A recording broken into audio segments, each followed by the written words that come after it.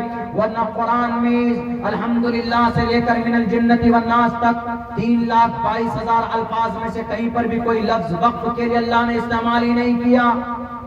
یہ مولانا لوگ اپنی دکان چلا رہے ہیں. دیکھو یہ تہمت لگائی گئی. باضابطہ ڈیبیٹ میں اس کا چرچا ہوتا تھا. ان لوگوں کو پتہ ہی نہیں, گدھوں کو, بے وقوفوں کو, کہ قرآن کریم میں یا احادیث میں اللہ تبارک و تعالیٰ نے جو وقف ہے, وقف کا مطلب دان کرنا, اس کے لیے لفظ ينفقون, نفق النفق ينفق, اس کا استعمال کیا, خرچ کرنا. لن تنالوا البر حتى تنفقوا مما تحبون. تنفقوا یہ وقف ہے. اذا مات الانسان انقطع عنه عمله الا من صلاة الا من صدقة جاریہ, یہ وقف ہے. یہ دلیل ہے حدیث کے اور قرآن کریم کی آیت کی, سینکڑوں جگہ پر ہے جناب. یہ پڑھیں گے تب نا.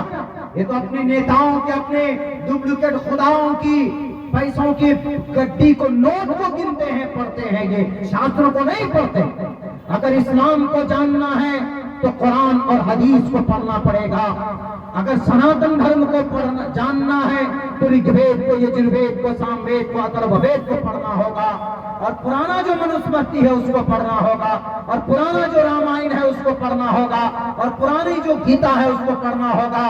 میں آج بھی کہتا ہوں کہ بہت ساری باتیں اس کے اندر اچھی موجود ہے. اگر وہ باتیں لوگوں کے سامنے پیش کی جائے تو دودھ کا دودھ, پانی کا پانی ہو جائے گا. کوئی کسی سے نفرت نہیں کرے گا, دشمن نہیں بنے گا. اور پھر ہم نے 2 قدم اور آگے تحقیق کی. گیتا میں بھی ہمیں یہ بات مل گئی کہ دان کرنا بہت بڑا پنیہ ہے. داتویمتی یدیانم دیتے نکارنے دیشے کالے چپاترے چ تدانم ساتمکم اسمرتم. شریمد بھگوت گیتا ادھیائے 17 منتر نمبر 20 کے اندر ایشور کہتا, کرشن جی کیا کہتے ہیں؟ کرشن جی کہتے ہیں داتویمتی یدیانم دیتے نکارنے دیشے تمہارے گاؤں میں تمہارے سماج میں اگر کوئی ضرورت مند ہے اس کی ضرورت پوری کرتے ہو تم تو جو تم دیتے ہو وہ دان ہے. اور اسی دان کو عربی میں وقف بولتے ہیں, ہندی میں دان بولتے ہیں, سنسکرت میں بھی دان استعمال کیا جاتا ہے, اردو میں عربی میں لفظ وقف کے طور پر ہم لوگ بلاتے ہیں اس کو اردو کے اندر. دان سماج میں کوئی غریب بچی ہے, سب لوگ مل کر اس کی شادی کرا دے رہے ہیں, تو سب لوگ مل کر جو تعاون پیش کر رہے ہیں یہ دان ہے, یہی وقف ہے. اور ایسی ہی پراپرٹی جو بھارت کی دھرتی پر وقف کی گئی ہے اس کی تعداد 9.5 لاکھ ایکڑ زمین اور پراپرٹی کی ہے. تو اب بتائیے مولانا صاحب نے کہا اپنے طرف سے کہا, مولانا صاحب کیا, مولانا صاحب جن کے وارث ہیں جناب محمد رسول اللہ صلی اللہ علیہ وسلم کے جو محبوب خدا ہیں, 1498 سال پہلے جن کا جنم ہوا, جن کو یہ شریعت دی گئی, جن پر یہ قرآن اترا, وہ بھی اپنی طرف سے کوئی بات نہیں کہتے. وما ينطق عن الهوى ان هو الا وحی یوحی, اپنی طرف سے نہیں کہتے بلکہ اللہ کی طرف سے وحی ہوتی تھی, تب جا کر وہ بات پیش کرتے تھے لوگوں کے سامنے میں. اپنی خواہش کے مطابق کوئی نہیں کہتا. ہمارا عالم دین کیسے کہہ سکتا؟ اس لیے میڈیا والوں یہ تہمت لگانا بند کرو. ہمارے جو علماء ہیں اس زمین پر سب سے مقدس ہستی اور سب سے بڑی جماعت, پاکیزہ جماعت اگر کسی کی ہے تو ہمارے علماء کرام کی ہے. کیوں؟ وارثین انبیاء ہیں, نبی کے وارث ہیں. اللہ نے علماء کی فضیلت کو بیان کیا. غلط بات ہے کہ ہم مسلمان ان کو وہ سمان نہیں دیتے ہم اپنے علماء کو, حالانکہ ہمارے سناتن برادری کے اندر, اس دھرم کے اندر میں یہ اپنے گرو لوگوں کو بہت سمان دیتے ہیں, بہت زیادہ. اگر کوئی پروہت ہے, کوئی شنکراچاریہ, تو سمجھیے کہ ان کو دودھ سے دھو کر ان کو پیتے ہیں, اتنا سمان دیتے ہیں. میں میرے لوکل تھانے میں گیا, کسی میٹر کو لے کر 1 سال پہلے کی بات ہے, کسی نے کہا کہ عبداللہ صاحب یہ چترویدی, انہوں نے نام لینے کے بجائے کہہ دیا چترویدی جی آئے. تو جو ایس ایچ او تھا انہوں نے کہا کہ چترویدی آپ کیوں ہیں, آپ کے پوروج کوئی تھے کیا؟ ہم نے کہا کہ نہیں ہمارے پوروج تو مسلمان ہی تھے, لیکن یہ ہے کہ میں چترویدی مجھے لوگوں نے بنا دیا ہے جبرن. کہا کیوں؟ میں نے کہا کہ میں نے ادھین کیا ہے, رگ وید, یجروید, ساموید, اتھروید, رامائن, مہابھارت, گیتا, بھوشیہ پران, کلکی پران, متسیہ پران, بھاگوت پران, شیو پران, اپنشد وغیرہ وغیرہ, یہ ہم نے اس کا ادھین کیا ہے. تو لوگ ہم کو بول دیتے ہیں جب ہم تقریر میں اپنی باتیں رکھتے ہیں, کہیں پر کوئی سناتنی بھائی ہوتے ہیں ان کو سمجھانے کے لیے بھی اگر وید پڑھتے ہیں تو لوگ بول دیتے ہیں ارے یہ مولانا چترویدی صاحب ہے, ویدوں کا گیان ہے. ہم نے کہا کہ ویدوں باضابطہ ہم نے سنسکرت لینگویج کو پڑھا ہے تو اس پر ہمارا ادھین ہوتا ہے, ریسرچ ہوتا. تو وہ سمجھیے کہ ان کے دل میں ہماری اہمیت بڑھ گئی.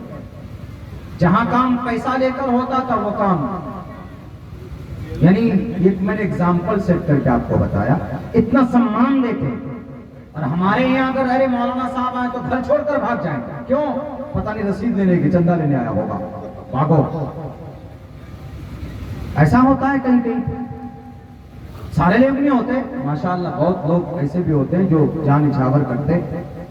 وہ الگ بات ہے کہ مقام و مرتبہ کچھ لوگوں کے دلوں میں کم ہے, لیکن سب کے دلوں میں ہونی چاہیے. اس لیے کہ اللہ نے خود ان کی فضیلت اور ان کی تعریف کی ہے. میرے بھائیوں, یہ سب سے مقدس جماعت نڈر لوگ ہوتے ہیں, بڑے محنت اور جفاکش لوگ ہوتے ہیں, وفادار ہوتے ہیں. اللہ کے بھی وفادار ہوتے ہیں, اس ملک کی, زمین کی, اس دیش کے بھی وفادار ہوتے ہیں. علماء کرام کی قربانی دیکھنی ہے, ان کی وفاداری دیکھنی ہے تو جنگ آزادی کی تاریخ اٹھا کر دیکھ لیجئے. جنگ آزادی کی تاریخ, انہوں نے اپنا گھر چھوڑا, اپنے مدرسے بند کی, اپنی دکانیں بند کی, لیکن اس دیش کی مٹی کے لیے. مولانا محمد علی جوہر جب انگریز بھاگ نہیں رہا تھا اس دیش سے, اس ملک سے, مولانا محمد علی جوہر چلے گئے برطانیہ. اب برطانیہ میں جا کر وہاں سے انگریز سے کہا کہ اے انگریز میرے ملک کو چھوڑ دو, جب تک نہیں چھوڑو گے تو میں اس دھرتی پر اس مقبوضہ علاقے میں نہیں جا سکتا. انہوں نے کہا کہ ہم نہیں چھوڑنے والے, آپ کے ملک کو آزاد نہیں کروں گا. انہوں نے کہا کہ جب تک میرا ملک آزاد نہیں ہوگا میں اپنے ملک میں قدم نہیں رکھوں گا، اگر میری موت آ جائے تو مجھے مسجد اقصی کے قریب میں کہیں دفن کر دینا، اور میں وہ پوری کوشش کروں گا۔ مولانا محمد علی جوہر کی قبر کہاں؟ مسجد اقصی کے قریب میں ہے۔ یہ تھے عالم دین۔ آج لوگوں عالم دین کو دیکھ کر کچھ لوگوں کو اسامہ بن لادن یاد آنے لگ جاتا کہ ارے نہیں، یہ تو ٹیررسٹ ہے، یہ تو آتنکواد ہے، ان کا رشتہ کہیں نہ کہیں کسی نہ کسی گروہ سے جڑتا ہوگا۔ عالم دین، عاشق رسول، اللہ کا دیوانہ، اللہ کی شریعت کی حفاظت کرنے والے اور بہت ہی سمپل اور سادہ زندگی گزارنے والے ہمارے علماء ہوتے، اس لیے کہ 5,000 10,000 روپے سیلری میں اپنی زندگی کی ضرورت پوری کرتے ہیں، ان کو بہت زیادہ لام کاف تام جھام کی ضرورت نہیں ہوتی، یہ مقدس ہستی۔ لیکن میرے بھائیو، جب بھی کہیں پر ظلم نے سر اٹھایا ہے تو اس ظلم کے سر کو اگر کاٹنے اور اس کو دبانے کے لیے اگر سب سے پہلے کسی کا ہاتھ اٹھتا ہے تو ہمارے علماء کرام کا اٹھتا، چاہے وہ ظالم مسٹر پرائم منسٹر کی شکل میں ہو، چاہے وہ ظالم امریکہ کی شکل میں ہو، چاہے وہ ظالم اسرائیل کی شکل میں ہو۔ اگر اسی اسرائیل کو کسی نے دبوچا، اگر کسی نے اس کی اوقات یاد دلائی ہے، ایک عالم دین جس کا نام آیت اللہ علی، آیت اللہ اللہ کے شعر کو بولتے ہیں، سب سے بڑے عالم دین کو آیت اللہ بولا جاتا ہے۔ انہوں نے اس زمین کے اوپر اس غرور، اس متکبر ظالم کو، اس راکشس کے اولاد کو، اس راون کے چہرے کو، ان کو ان کی اوقات یاد دلائی، اس لیے کہ یہ نڈر ہوتے ہیں، یہ اس زمین پر اللہ کے بندوں کو ان کی زندگی کیسے گزرنی چاہیے وہ چیز بتاتے ہیں، وہ کسی سے ڈرتے نہیں اور اپنی خواہش کے مطابق اپنا کوئی بھی پیغام نہیں تھوپتے۔ یہ کام تو یہودیوں کے علماء نے کیا تھا، یہ کام تو عیسائی عالم نے کیا تھا، جو اپنی من گھڑت باتیں توریت کے اندر، زبور کے اندر داخل کر دی تھی، جس کی وجہ سے توریت اور زبور بدل کر رکھ دی گئی۔ قرآن کریم کے اندر کوئی تبدیلی نہیں آئی، کیوں؟ کیونکہ ہمارے علماء نے ایک ایک حرف اور ایک ایک لفظ کا ہر زمانے کے اندر، ہر موقع کے اندر اس کو لوگوں کے سامنے کھول کھول کر پیش کیا، اس کی حفاظت کی۔ اصل تو حفاظت اللہ کرتا، لیکن ذریعہ ان علماء کو بتایا۔ ہمارے علماء، میرے بھائیوں، اس وقت ہمارا ملک ہندوستان میں جو ماحول، جو نیریٹو سیٹ کیا جا رہا ہے وہ بہت خطرناک۔ ان تمام غلط فہمی سے اور ان تمام شر و فساد سے بچنے کا ایک ہی راستہ ہے، وہ راستہ تعلیم کا۔ اور تعلیم سے انسان بڑا کس سے بنتا؟ پیسوں سے نہیں۔ جاپان، کوریا چلے جائیے، کوریا میں وہاں کے راشٹرپتی کو بھی اتنا بڑا عہدہ، راشٹرپتی، وہاں کا پریزیڈنٹ، ان کو جو فیسلٹیز دی جاتی ہیں وہ وہاں کے ایک ٹیچر کو دی جاتی۔ جاپان ہے، کوریا ہے، ان سب علاقوں میں۔ اور یہاں ٹیچر کا سب سے 3 مہینہ تک سیلری ٹیچر کی روکی جاتی ہے۔ سب سے زیادہ بوجھ ٹیچر پر، حالانکہ ٹیچر کا مقام بہت بڑا۔ پنڈت دیانند سرسوتی جی نے بات کہی، ماترمان پترمان چاریاوان پرشو ویدا۔